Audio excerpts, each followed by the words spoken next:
Agenda Babu કેટલા વાગ્યાનો આપવામાં આવ્યો? આજે 11:30નો ચૂંટણી અધિકારી દ્વારા 11:30નો ટાઈમ આપવામાં આવ્યો હતો. કોંગ્રેસના સભ્યો 11 વાગે સભાખંડમાં આજે પણ આવી ગયા હતા.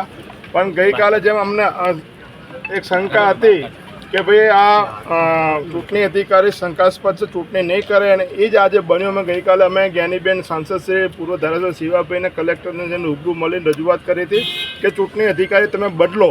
પણ આજે જાણે જોઈને ચૂંટણી અધિકારી ના બદલ્યો, અને આજે જ્યારે સમય હતો 11:30નો સભા ચાલુ થવાનો, જે શંકા હતી એ પ્રમાણે આજે પણ ફરતી ચૂંટણી અધિકારી અત્યારે હાજર થયા નથી કે મારી તબિયત ખરાબ છે અને 3 વાગ્યા સુધીનો સમય આપ્યો છે, 3 વાગ્યા સુધી તબિયત સારી થાય તો ચૂંટણી કરાવશું.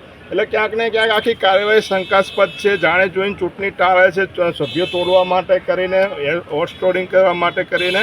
જે રીતે સરકારના દબાણમાં ચૂંટણી અધિકારી હાજર નથી રહ્યા એ ખૂબ જ દુઃખદ છે. આ લોકશાહીનો હનન થઈ રહ્યું છે, ખૂન થઈ રહ્યું છે.